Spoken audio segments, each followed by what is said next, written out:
boa noite! Que saudade de vocês!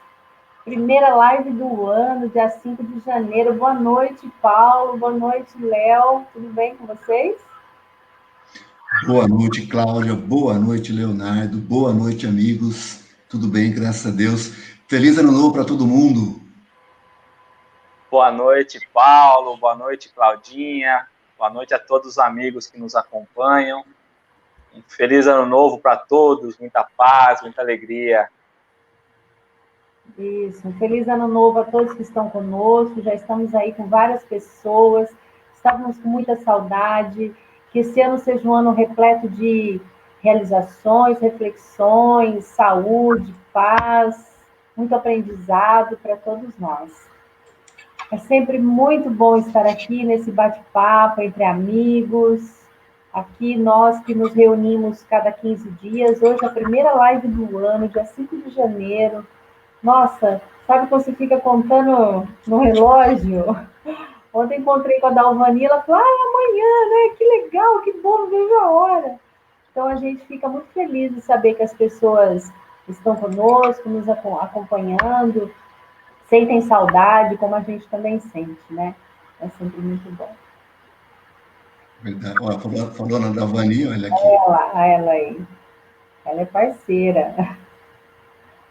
Parceirona, né? Acompanha você também, né, Léo? O Estudo do Céu e Inferno. Também, sempre junto lá. Sempre uma alegria muito grande, né? A Odete também. A Yuki, boa noite. Boa noite, Yuki. Boa noite, Odete. Boa Bem com noite. vocês? Bom, essa live aqui, como todos já sabem, já nos acompanham, é um bate-papo entre amigos, onde a gente se reúne, estuda um capítulo do Evangelho segundo o Espiritismo, comenta, sempre com alegria, com descontração, um estudo da doutrina dos espíritos, e a gente tem a condição, né, a gente se permite de colocar os nossos pensamentos, refletir mais à vontade, e a gente gosta muito quando você que está aí do outro lado, ao vivo, a gente gosta muito quando vocês participam, quando vocês colocam comentários, fazem perguntas, traz reflexão, porque enriquece muito, a gente aprende muito com todos vocês. Então, participem, aí a gente já está aí com mais de 10 pessoas, participem com a gente, coloquem os seus comentários, as suas ideias, isso enriquece muito, tanto a nós, como vocês que estão aí do outro lado. Então, para a gente começar, pedir para o Léo fazer a prece. Vamos lá, então. Bom, queridos amigos, possamos pensar no Mestre Jesus, nos conectar, nosso pensamento ao nosso irmão querido. Agradecer novamente a oportunidade de estarmos aqui em mais um ano, em mais um ciclo, um período que se inicia. A oportunidade do trabalho, da reflexão. Obrigado, Senhor, por mais essa bênção em nossa vida. Que na noite de hoje possamos encher os nossos corações de esperança, de conhecimento, e que possamos trazer a paz verdadeira ao nosso coração. Que assim seja.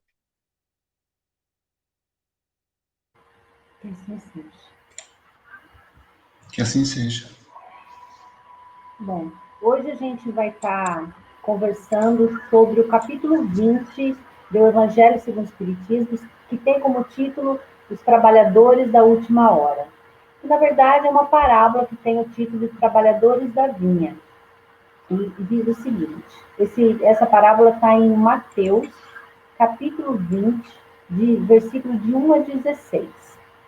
Então diz o seguinte: o reino dos céus é semelhante a um pai de família que saiu de madrugada a fim de assalariar trabalhadores para a sua vinha. Tendo convencionado com os trabalhadores que pagariam 1 denário a cada um por dia, mandou-os para a vinha. Saiu de novo à 3ª hora do dia e, vendo outros que se conservavam na praça sem fazer coisa alguma, disse-lhes: ide também vós outros para a minha vinha, e vos pagarei o que for razoável. Eles foram. Saiu novamente a hora sexta e a hora nona do dia e fez o mesmo. Saindo mais uma vez a hora 1ª, encontrou ainda outros que estavam desocupados, aos quais disse: Por que permaneceis aí o dia inteiro sem trabalhar? Disseram eles, que ninguém os assalariou. Ele então lhes disse: Ide vós também para a minha vinha. Ao cair da tarde, disse o dono da vinha, aquele que cuidava de seus negócios: Chama os trabalhadores e paga-lhes, começando pelos últimos e indo até os primeiros. Aproximando-se então os que só a 1ª hora havia chegado, receberam 1 denário cada um. Vindo ao seu turno, os que tinham sido encontrados em primeiro lugar julgaram que iam receber mais. Porém, receberam apenas 1 denário cada um. Recebendo-o, queixaram-se ao pai de família, dizendo: Estes últimos trabalharam apenas 1 hora, e lhes dás tanto quanto a nós, que suportamos o peso do dia e do calor. Mas, respondendo, disse o dono da vinha a um deles: Meu amigo, não te causo dano algum. Não convencionaste comigo receber 1 denário pelo teu dia? Toma o que te pertence, vai-te. Apraz-me a mim dar a este último tanto quanto a ti. Não me é então lícito fazer o que eu quero? Tens mau olho, porque sou bom? Assim, os últimos serão os primeiros, e os primeiros serão os últimos, porque muitos são os chamados e poucos os escolhidos. Diz aí a parábola. E agora, o nosso querido Paulo vai tecer os comentários dessa parábola para a gente poder dar começo na nossa conversa. Eu vou dar o pontapé inicial aqui, depois vocês seguem, né? Obviamente. Bom, como a Cláudia disse, essa parábola ela é mais conhecida como a parábola dos trabalhadores da última hora. É assim, inclusive, que o Kardec coloca no Evangelho segundo o Espiritismo, capítulo 20, não é? Mas existem interpretações, existem opiniões de que o mais adequado seria que ela se chamasse parábola dos trabalhadores da vinha. Por quê? Porque os outros personagens que compõem a parábola também têm muito significado, né? Começando pelo próprio pai de família e por outros que compõem, né, a passagem.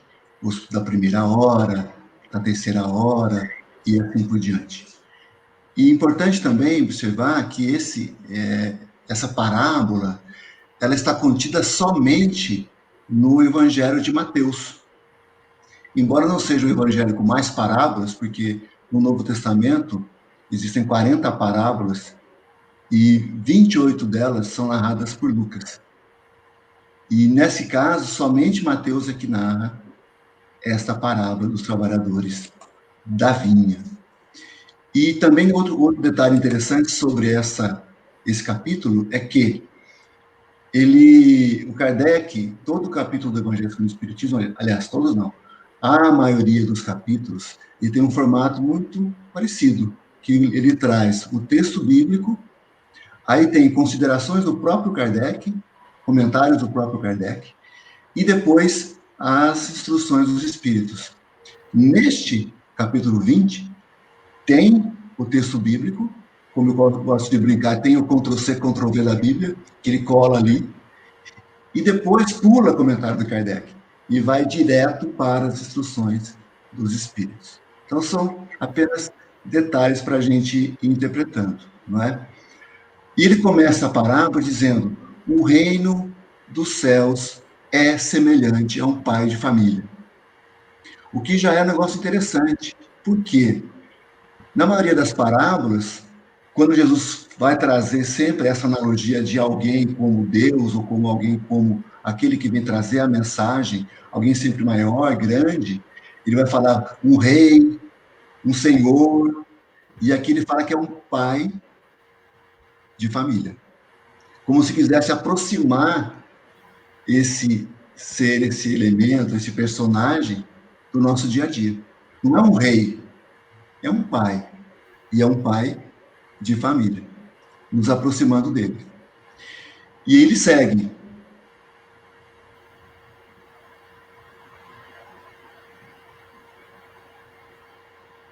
Travou. Um pai. Voltou. Voltou. Para alimentar trabalhadores para a sua vinha.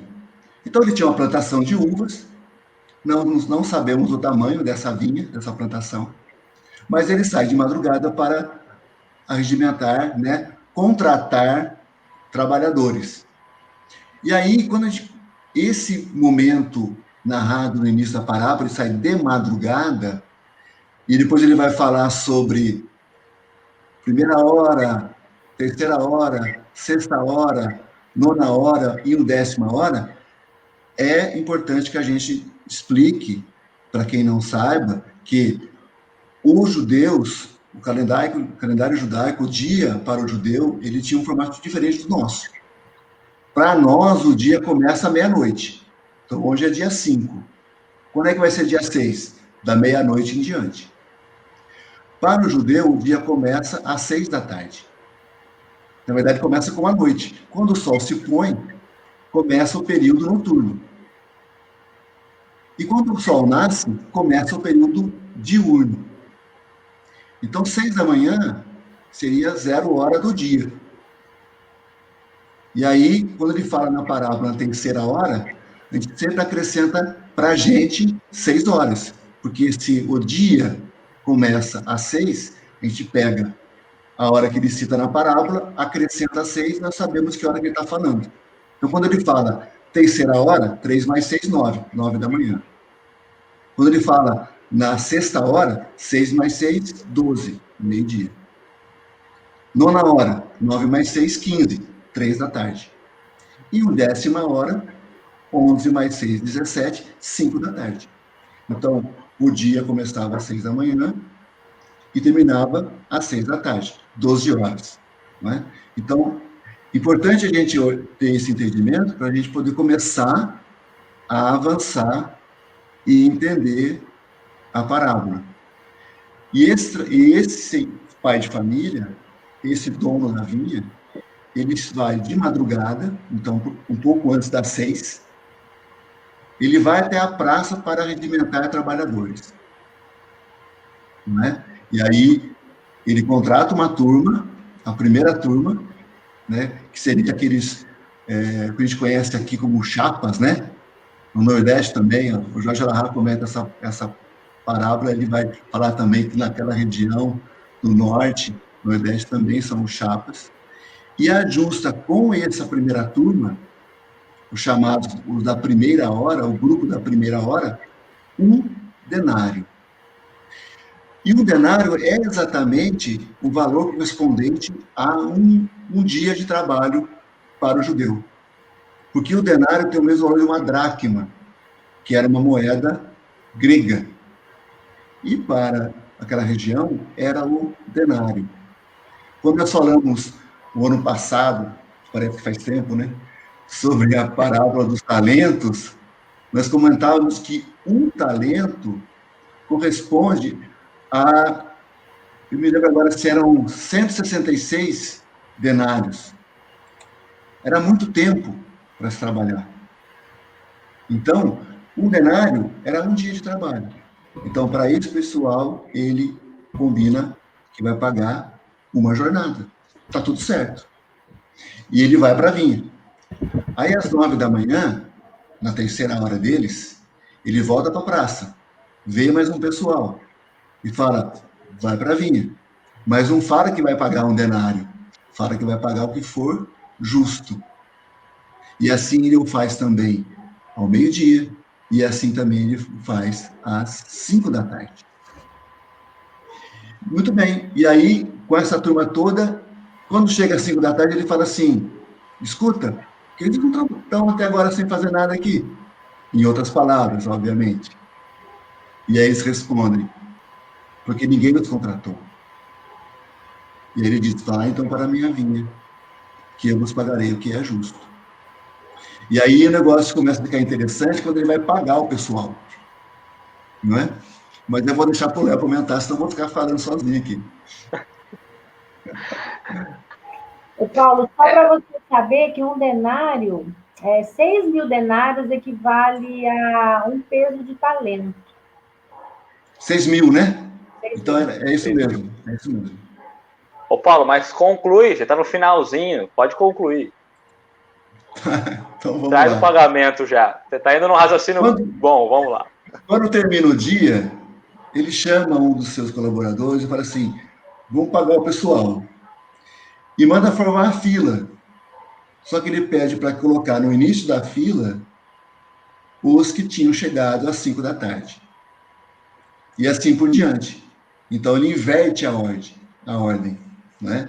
Tanto que o finalzinho da parábola ele fala assim: os últimos serão os primeiros. E é o que ele faz na hora que ele forma a fila. Os últimos, os que chegaram no fim do dia, trabalharam apenas 1 hora, são os primeiros a receberem. E ele começa a fazer o pagamento e fala: olha, pague um denário para cada um. E começa a pagar. Agora imaginemos a fila. Imaginemos nós na fila. Imaginemos que o Léo chegou às 3 da tarde, a Cláudia chegou ao meio-dia e eu cheguei às 6 da manhã.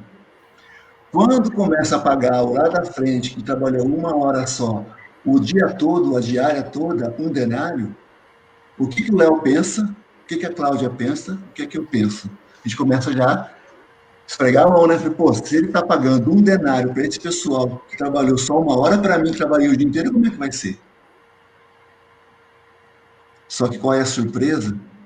Que ele paga para os que trabalharam 1 hora um denário, para os que trabalharam 3 horas um denário, meio-dia um denário, 9 horas um denário, para quem trabalhou o dia todo um denário. E aí diz o texto: os da primeira hora reclamaram. E a gente reclamaria também. Ou não? Muito. Muito. Que coisa é essa? Que brincadeira é essa? Né? Tá de brincadeira comigo, nós diríamos. Só que nós temos que lembrar que toda parábola de Jesus tem um outro enfoque, que não é o enfoque material que nós normalmente damos. Não é? E aí ele fala para quando o pessoal reclama, o que o senhor da vinha fala, o pai de família fala? Eu não estou sendo injusto contigo. Em outras palavras, o combinado não é caro. O que eu combinei com você? Não foi um denário? Estou te pagando um denário, está reclamando do quê? Não é? E aí ele fala uma coisa que eu acho muito bonita. Vosso olho é mau porque eu sou bom? Eu estou fazendo aquilo que eu quero com o meu dinheiro e você está reclamando do quê? Fazendo bem Agora ao sim, outro, Léo. né? É. Eu falei para você continuar para a gente justamente chegar nessa parte, né? Quando a gente olha a parábola, a gente traz ali de cara uma injustiça, como se estivesse ocorrendo uma injustiça. E talvez tivesse se todos fossem iguais, se nós não estivéssemos em níveis de evolução diferentes, né? Níveis espirituais diferentes. Porque muitas vezes nós, né, os homens, a humanidade, esquece que nós precisamos contribuir na tarefa de evolução do mundo. Né? Nesse período de transição, a transição depende de nós. E nós esquecemos disso.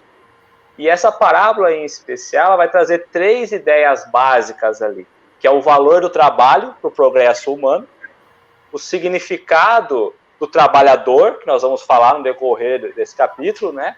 E ele vai falar também justamente da ferramenta da reencarnação, como sendo a mola propulsora disso tudo. Mas eu queria, já que você contou a parábola de uma forma majestosa, eu queria entrar um pouco ao modo miudinho, né? Para a gente poder trazer alguns pontos. Você não ia fazer isso não, né, Cláudia? Não, pode fazer. Não, tá. Para trazer alguns pontos, para ficar um pouquinho melhor a interpretação da parábola, para a gente entender o que nós estamos falando. Então ele vai trazer justamente a comparação do reino dos céus, que é o estado de plenitude que nós devemos alcançar, dentro do estado, nós vamos melhorando, progredindo, é o estado de plenitude espiritual que nós devemos alcançar. Depois, ele vai falar da vinha. A vinha vai trazer como sendo toda a humanidade, ou toda a terra, que é justamente o local onde nós temos que trabalhar. E, curiosamente, Jesus também trabalha na vinha, pela vinha, né? Porque ele é quem governa o orbe. Depois ele vai trazer a questão do trabalho, porque aquele pai estava trazendo trabalhadores para um trabalho, o trabalho da vinha. E o que é o trabalho, né? Senão a maneira de nós trazermos as virtudes, de aprendermos as virtudes, adquirirmos as virtudes. Então, e ele vai falar do pagamento. O pagamento é justamente o nosso gozo dentro da evolução nossa, né? É o estado final que nós vamos receber. Então, quando nós achamos que ele está sendo injusto, na verdade, ele está dando o destino igual a todos.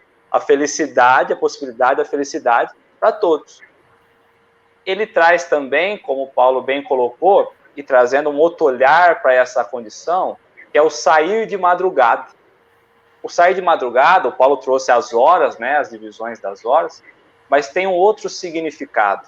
Sair de madrugada é justamente não perder tempo, começar muito cedo, né? Então traz essa questão de acordei e já vou, não vou perder nenhum momento. Então, quando ele está convocando, ele já começa muito cedo, não é?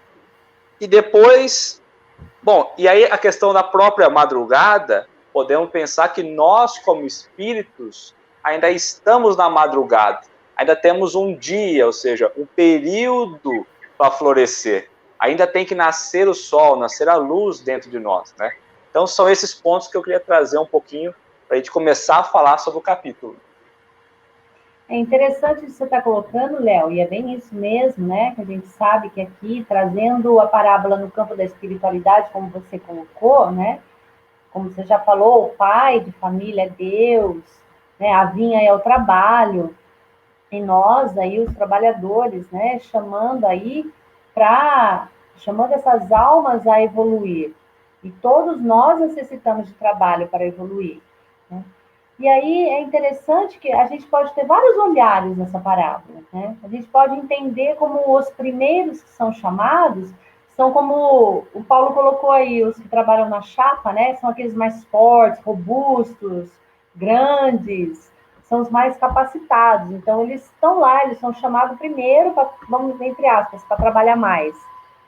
Aqueles que estão no meio do dia não são aqueles tão seguros, podemos dizer que são aqueles mais fracos, que ficam esperando que os mais fortes vão primeiro, né? Quando mais tarde ele encontra os mais fracos ainda, que são aqueles que ficaram o dia inteiro na praça, prontos a serviço, mas ninguém acreditou que eles seriam capazes.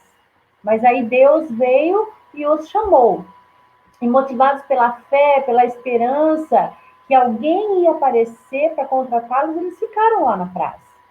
Então, a crença na imortalidade move esses homens a ficar ali esperando na praça. E Deus enxergou a esperança que os movia e trouxe para a vinha. E no final do dia, Deus inverte a fila, como o Paulo bem colocou aí. Ele coloca aí nesse olhar o mais fraco primeiro, né? E aí, o que Deus está querendo dizer com isso? Que ele pagou primeiro o mais fraco, depois o mais forte reclamou, poxa, eu trabalhei o dia inteiro, carreguei peso, e ele só uma horinha e recebeu a mesma coisa. Bom, já estava acordado aquilo. E com os demais, ele não acordou um valor. Ele falou que ele pagaria o justo. Então, o que Deus está querendo mostrar para a gente, no meu entendimento? Ele está querendo dizer que nós somos todos iguais. Ninguém vale mais que ninguém. É ilusão nossa esperar que a nossa paga será maior do que aquele, ou menor que dos outros. Porque aos olhos do Criador, nenhum de nós possui um centavo a mais ou a menos que o outro. Então aí a gente pode perguntar, quem trabalhou mais? Quem será que trabalhou mais? Aquele que chegou primeiro ou aquele que chegou por último? Nem sempre o que trabalhou mais é aquele que chegou primeiro. E nem sempre o que chegou, trabalhou uma hora só, trabalhou menos. porque depende muito, não só também da força, mas da capacidade, né? Então, a gente pode ver que não existe injustiça aí, né? Deus não é injusto, porque aos olhos dele não possui uma melhor que o outro, porque Deus é justo e bom. E a gente pode ver na literatura espírita inteira que sempre aparece essa frase: Deus é justo e bom. É uma característica só essa. Você não encontra em nenhum lugar que Deus é justo, onipotente, onipresente, onisciente e bom. Não. Você encontra sempre que Deus é justo e bom. E é através da reencarnação, como o Léo bem colocou, né, que a gente entende todo esse processo de que uns estão caminhando ainda na madrugada, são muitas vezes, às vezes, muito gananciosos, ambiciosos, que são as imperfeições morais. Outros não estão ainda na caminhada tão acordados, já ficam um pouco mais sonolentos no dia. Então, a gente pode entender, a gente pode ter vários olhares para essa parábola, mas um só eu vejo que abrange todos. É o que Deus coloca nós todos iguais. Nenhum é mais valioso que o outro. No olhar de Deus. Todos nós valemos um denário. Um denário. Todos nós valemos um denário para Deus. E é muito legal isso mesmo, né? É muito confortador até, porque se eu tiver de alguma forma exaltado, eu me diminuo. Se eu tiver diminuído, eu sou elevado. Então, é sempre um equilíbrio, né? E é muito bonita esse olhar, porque, como a Cláudia bem colocou, quando a gente se coloca na condição ou imagina o que é você ser o trabalhador da 1ª hora ou da última hora, você imagina você que sai de casa às 6 da manhã e passa um dia todo na praça esperando alguém te passar para te contratar, não é? E aí os meus contratados são os mais fortes, como ela bem disse. E depois, por ordem de força, né? Conforme vai diminuindo a força, você vai sendo contratado posteriormente. Os que estão até às 5 da tarde em uma praça aguardando ser contratado, estão ali por um único motivo: necessidade. Eles precisam daquilo. Porque senão, quando desce ali meio-dia, meio-dia e meia, 1 hora, quer saber, eu vou para casa, porque hoje não vai rolar mais nada. E se rolar, não vai ser bom. Exatamente. Não, mas eles permanecem ali com uma cota importantíssima de esperança, que foi uma palavra que o Léo usou. Então, eles têm esperança de que serão contratados, e são contratados. E é importantíssima também a pergunta que o pai de família faz para esses últimos: por que vocês estão aqui até agora? Porque ninguém nos contratou. E esse fator, que ninguém nos havia contratado, muito embora eles estivessem o tempo todo ali, que é o que dá a entender a parábola, significa que eles não estavam assim: fiquei em casa dormi até meio-dia, almocei, cheguei na praça às 3 e é assim que eu fui contratado. Não. Eram seres, pessoas, né, que estavam ali desde cedo. Então, mostra uma persistência, mostra uma esperança, mas mostra, sobretudo, uma necessidade. E aí, a fragilidade que a gente infere, que a gente supõe dessas pessoas, por serem os últimos a estarem ali ainda na praça, não é? Casa completamente com a ideia de Jesus, que veio para os doentes, que veio para os humildes. Como ele diz: bem-aventurados os pobres de espírito, né? Os simples. Tem uma amarração muito bonita nesse sentido, se a gente tiver essa leitura da parábola. E aí eu queria só abrir um parênteses: a gente tem sempre que lembrar que quando Jesus conta uma parábola, ele está enchendo uma historinha de simbolismos para que nós, com o tempo, possamos ir descascando, como se fosse uma cebola, que a gente vai tirando as camadas para compreender a essência da história. E quando essa parábola a gente compreende ela com um olhar espiritual e não material, que se for o material, a gente vai achar que Deus é injusto. Mas como disse bem a Cláudia, Deus é justo e bom. Então, aonde talvez falte um pouco da questão da justiça, que a gente vai falar assim, não, mas espera um pouquinho. O cara não pode ganhar igual que trabalhou 1 hora que trabalhou o dia todo. Tá, mas aí entra a misericórdia. Quando ele fala, por acaso, seu olho é mau porque eu sou bom? Se ele pagou 1 denário para quem trabalhou meio-dia, para fazer a conta simples, metade foi justiça, que a pessoa mereceu, trabalhou meio-dia. E a outra metade? A outra metade foi misericórdia. Então ele foi justo e ele foi bom. O olhar mau é no nada mais do que inveja, né? Inveja, orgulho, né? Ó, imagina o pessoal da primeira hora. Pô, eu sou fortão, porque eu fui contratado na primeira hora. Eu fui o único que ajustou o valor antes. Né? Uma outra observação da parábola é essa. Os únicos com os quais o senhor da vinha, o pai de família, ajusta valor são os da primeira hora. Aceitar o trabalho pelo valor. Né? Pelo valor. Pelo valor. Então eu vou se você pagar o resto, eu não vou. E aí, quando paga igual para todo mundo, eu falo assim: pera um pouquinho, isso não está certo. Orgulho. Isso é orgulho. Exatamente. Você não pode pagar isso aí, esses fraquinhos. Não fizeram nada. Mas aí, dentro da misericórdia de Deus, Deus traz um outro olhar. E se nós estamos aqui pensando e refletindo pelo tempo, pelas horas, Deus traz uma forma diferente. O pagamento ou o merecimento aqui não vem pelo tempo de hora trabalhado, mas sim pela qualidade ou pelo resultado que nós entregamos. Porque vai chegar a hora em que ele vai chamar para prestar contas, né? Então, nós falamos que nós vamos evoluindo, progredindo na nossa transformação moral, mas isso com as reencarnações. Mas tudo isso depende da maneira como nós levamos o nosso dia a dia. Nós estamos muito mais caminhando e cumprindo pelo lado bem ou lado mal. Como tem sido, como temos cumprido os nossos deveres, né? Porque é interessante que nós sempre recebemos as oportunidades, mas as oportunidades são sempre ajustadas com as nossas experiências. Que adianta Deus nos dar uma oportunidade e nós não somos capazes? Então Deus vem e coloca a lição necessária. Isso é maravilhoso, porque nos mostra dentro dessa parábola que existe um plano diretor para a nossa evolução. Esse processo evolutivo, nós não somos um barco no meio do nada. Pelo contrário, tem um direcionamento. Porque como nós falamos da vinha, Deus também entrega a terra para que Jesus possa trabalhar nessa vinha. Ou seja, por nós, de uma forma diferente.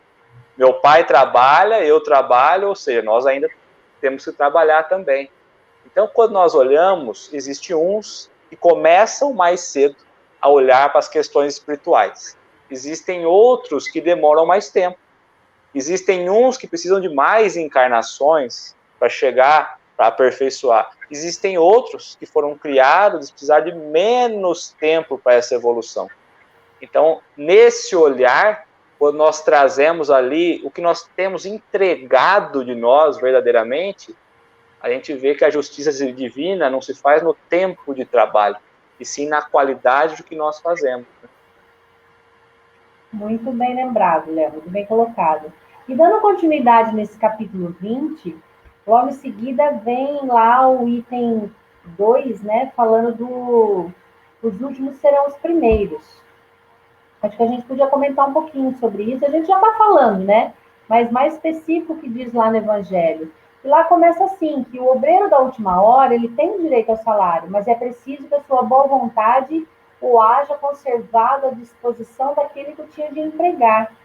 Né? E que seu retardamento, ou seja, seu atraso no trabalho, não seja fruto da preguiça ou da má vontade, que é o que a gente está falando aí, né?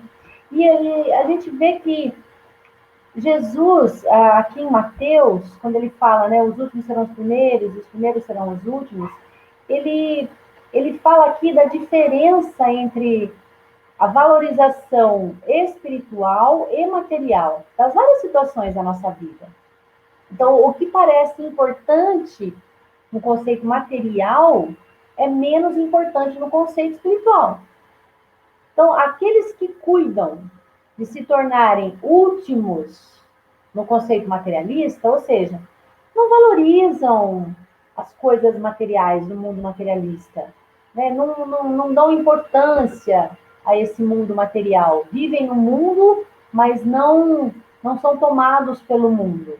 Esses se tornam os primeiros no mundo espiritual, que é o plano real da nossa vida.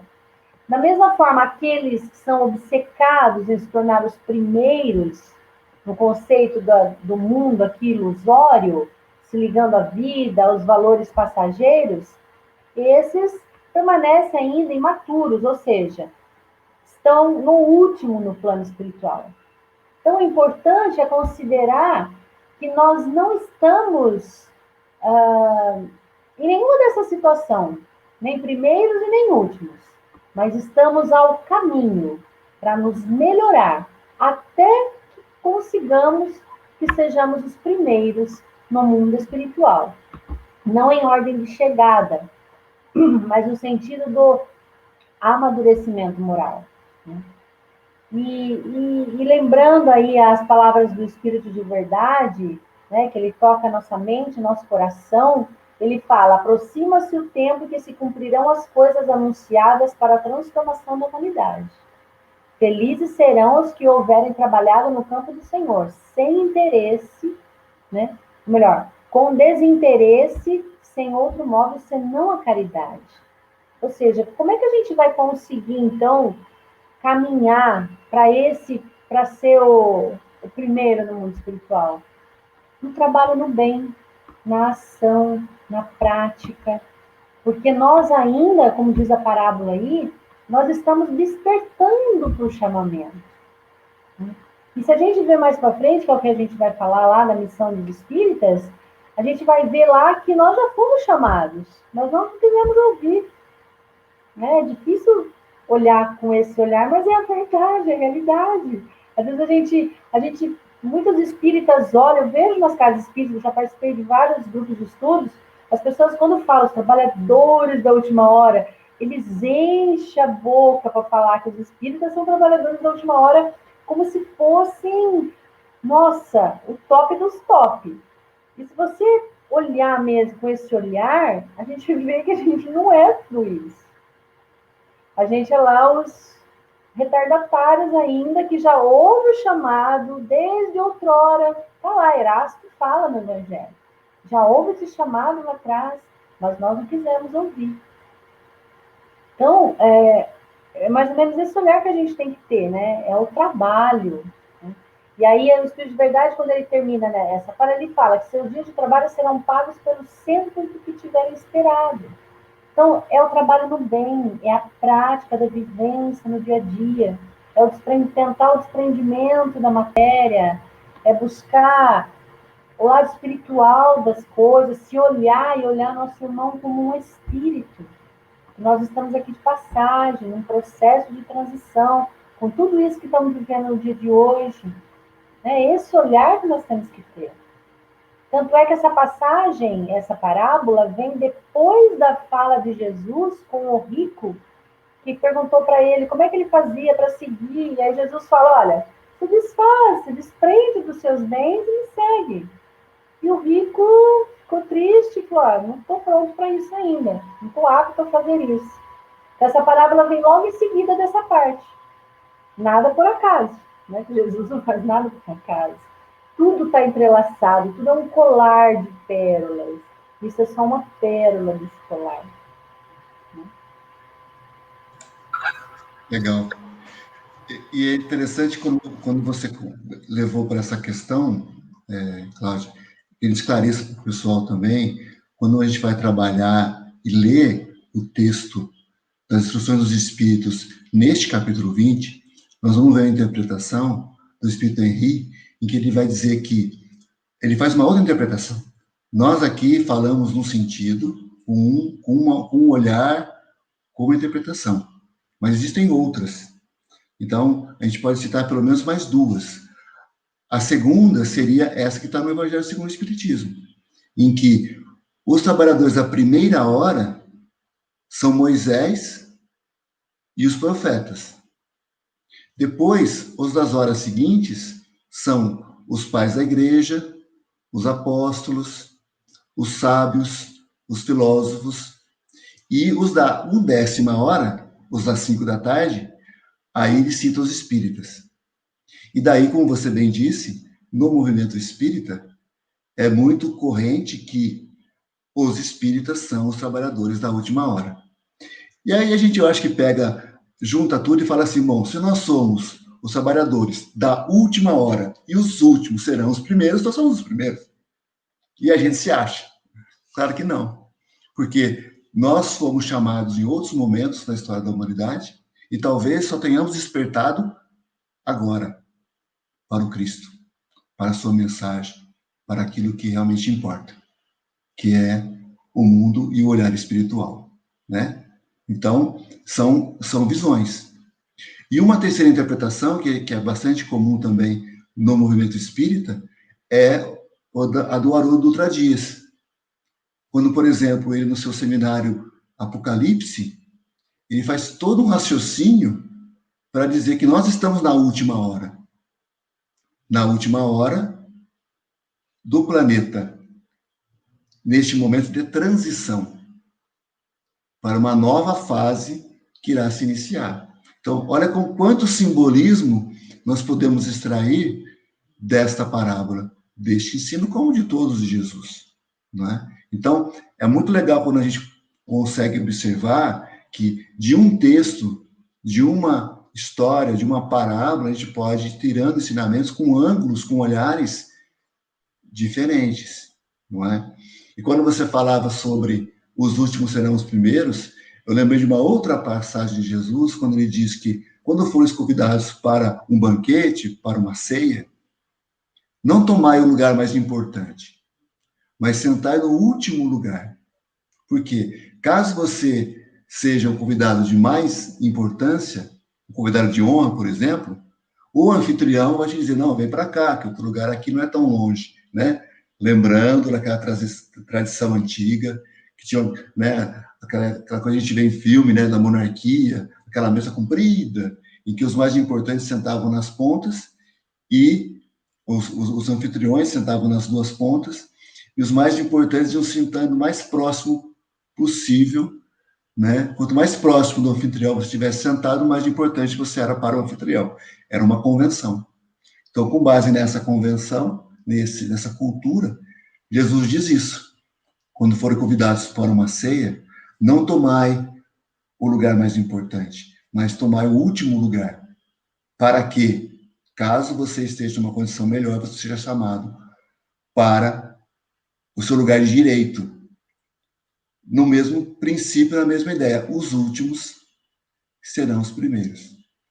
E uma outra analogia que eu faço dessa parábola, até comentava isso com a Cláudia antes de entrar ao vivo, é quando a gente vai para a praia.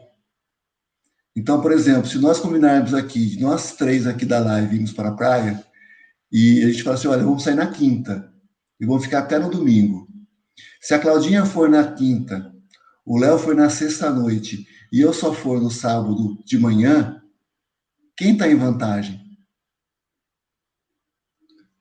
Cláudio, porque chegou primeiro. Por quê? Porque a gente imagina a praia como um lugar bom de estar. O quanto antes estivermos lá, melhor.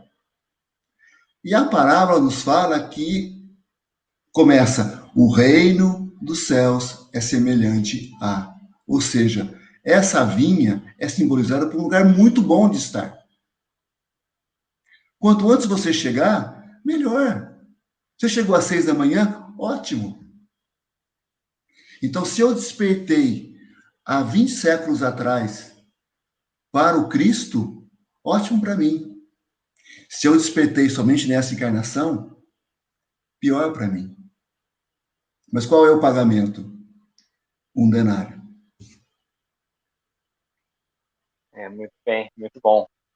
E aí, só para... Quando nós falamos de hora, né, e para falar em questão da hora também, para ficar bem claro, que a hora aqui, embora Jesus falasse, sim, das divisões das horas, mas aqui num estudo mais aprofundado, numa interpretação diferente, nós vamos entender que essas horas que ele faz divisão são as encarnações, são os períodos de aprendizado, são os ciclos, né?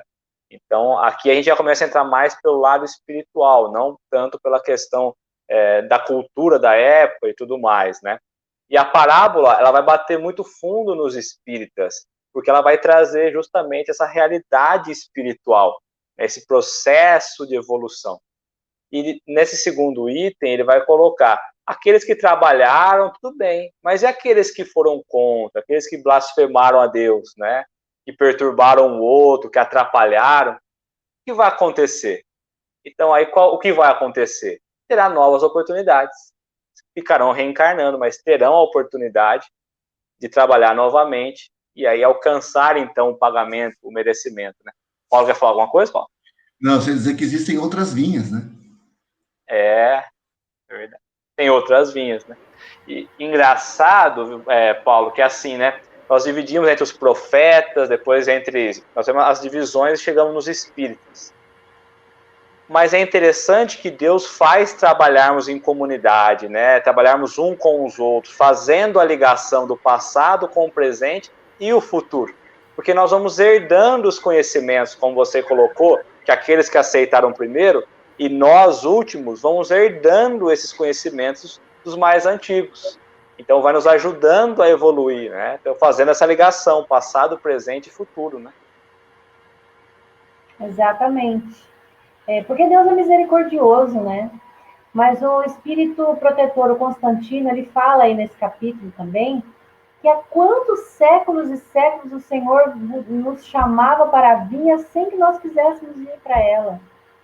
Então, ele fala, né? Empregai bem a hora que vos resta, como diz o Paulo aí na versão de Haroldo, que eu sou bem favorável, né? E não esqueça que essa nossa existência, por mais longa que ela pareça, é só um instante na imensidade do tempo que a gente tem na eternidade.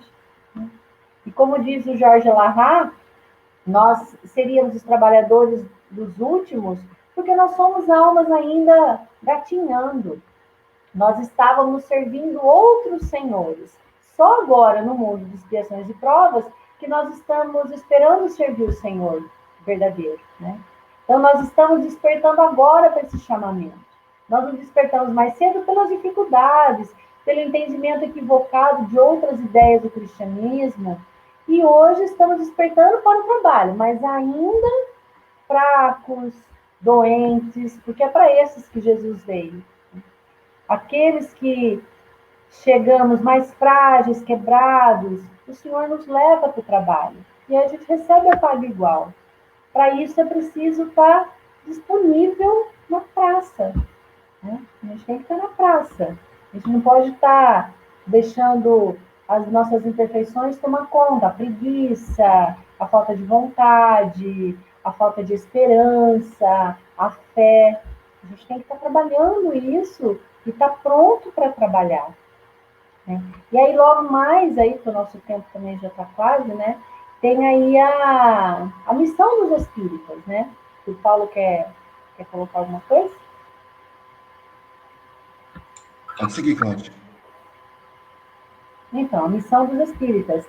Ele fala aqui que eu vejo que também um dos primeiros deveres do espírita em relação a respeito pelo próximo refere-se aí à doutrina espírita, que nos foi dada pelos espíritos superiores através de Allan Kardec. Então, às vezes a gente vê, né, nos momentos, nós vemos muitos espíritas que pretendem aí, sem um mínimo de conhecimento doutrinário, reformar a doutrina e dizer que já está superada a doutrina de Kardec. Né? A gente vê isso aí, eu vejo como um absurdo, a falta de estudo. E nesse capítulo, Erasto, que é o discípulo do apóstolo Paulo, que tem esse título, A Missão dos Espíritas, essa parte ela devia ser lida e comentada constantemente nas reuniões doutrinárias. E Erasmo nos adverte aí, ele fala, cuidado que entre os chamados para o espiritismo, muitos se desviarão da senda. Atentai, pois no vosso caminho buscai a verdade. Então a gente tem que tomar muito cuidado com os estudos, com o que a gente estuda, a forma como a gente estuda, e não se achar o dono da verdade, o dono do conhecimento, né? Que a gente vê muitas pessoas aí que têm um conteúdo literário, mas não tem um conteúdo moral. E é isso que a doutrina nos pede, que a gente tenha um conteúdo, uma vivência dela, que a gente viva, que a gente, primeiro de tudo, a respeite, né? Respeite Allan Kardec pelo trabalho que ele teve. Respeite o espírito de verdade que nos traz a mensagem, tantos outros que trabalharam juntos. Então, e a gente tem que tomar cuidado com isso, né? A gente precisa compreender mais, respeitar mais o outro, amar mais, mas sempre lembrando desse respeito pela doutrina. Pode falar, Paulo. Tem uma passagem do Kardec no livro Viagem Espírita, 1862, que eu acho que tem muito a ver com o que você falou agora, Cláudio, em que ele vai para um discurso, na Bélgica, posso estar me equivocando aqui, mas ele faz uma colocação assim: em uma discussão, em uma argumentação, para quem que nós devemos sermos mais, dar o veredito, digamos assim, É mais o julgamento. decisivo. Aí ele fala que não é para aquele que a gente vai pensar assim, não, aquele que tem razão, aquele que está certo. E Kardec diz, não, nós devemos dar mais valor para aquele que teve mais caridade para com o outro, aquele que conduziu a discussão, a argumentação da forma mais generosa, mais amorosa possível. E nós temos um hábito ocidental, talvez latino um pouco, né, de que toda discussão tem que ter um vencedor. Toda argumentação tem que ter alguém que ganhou aquela disputa, nem que seja verbal. E não, em essência não, porque cada um tem o seu ponto de vista. Nós estamos aqui falando de uma parábola que só nessa breve hora aqui passamos rapidamente 3 ângulos da mesma passagem. E quantos outros existirão? Quantas camadas essa cebola que essa parábola possui? Então, que a gente possa trabalhar em nós este olhar, não é? De que eu posso muito bem conviver com as diferenças sem ir para a contenda, que é fundamental. Diga, Léo. Fechado, Léo. Microfone, Léo. Aí não vai sair mesmo, né? E finalizando pelo tempo, até a gente entrando na missão dos espíritas, né? Na instrução dos espíritos, do espírito ali, ele vai dizer: ide e pregai o novo dogma da reencarnação, né? Então ele vai trazer mais uma vez a questão da reencarnação. É chegada a hora que devemos sacrificar a propagação dos vossos hábitos, né? As vossas ocupações fúteis, né? Então é preciso olhar e analisar aquilo que estamos fazendo que não é útil, que não tem proveito. É preciso, é chegado o momento, é a hora. E nós espíritas, como temos o conhecimento espiritual mais aguçado, né, mais esclarecido, nós precisamos parar, olhar o que nós estamos fazendo que não traz benefício nenhum, que não vai trazer nenhum proveito dentro da vinha, e mudar, né? E aí ele vai falar, se faz necessário suor no terreno, ou seja, precisa trabalhar, precisa do golpe da enxada, ou seja, precisamos nós estar ativos, dispostos, de fato, a suar, a trabalhar, nos esforçar, é necessário. E aí ele coloca, Deus vos guia, homens simples e ignorantes, vossas línguas se soltarão e falarão como nenhum orador fala. E aí, o que é isso? Nada mais do que a mediunidade. Então ele fala toda a questão do processo evolutivo, ele fala, falarão muito mais, as suas vozes soltarão, as suas línguas soltarão, e fará como nenhum outro orador, porque estaremos nós sendo auxiliados pelos espíritos superiores na nossa caminhada. Então, quando nós falarmos, podemos ir tranquilo, porque se estivermos no caminho do bem, estaremos nós sendo amparados, não é? Então, é importante lembrar disso, que nessa caminhada toda, além do esforço, além do suor, das dificuldades, estamos nós sendo amparados por Deus, Jesus, mas por esses espíritos superiores, né, que já estão um pouquinho acima de nós. Então é preciso agradecer sempre a oportunidade que Deus tem nos colocado de trabalhar, e não temos como negar o trabalho. É preciso abraçar unhas e dentes, né? É isso mesmo. E logo mais a seguir, vem lá os obreiros do Senhor no Evangelho, né? Então, aí ele fala que quem são os obreiros do Senhor, né? Quem trabalha na obra do Senhor? Aquele que realmente segue os ensinamentos, né? É aquele que age de acordo com a lei, né? Então, a gente tem que ter isso em mente, sabe? Divulgar a doutrina através da nossa ação, praticar aquilo que aprendemos, orar e vigiar também. E aí tem uma pergunta que fala, né? Entre aqueles que são chamados para o Espiritismo, muitos se transviarão, como diz Erasmo. Como reconhecer os que se acham no bom caminho? E a resposta é: reconhece pelos ensinos e a prática dos princípios da caridade. É o que o Léo acabou de falar. É a enxada, é o trabalho. É a caridade não só material, mas a caridade do perdão, da indulgência, da benevolência. Né? Quando a gente conseguir trabalhar isso em nós, aí sim a gente vai estar realmente no reino dos céus, como o Paulo bem colocou.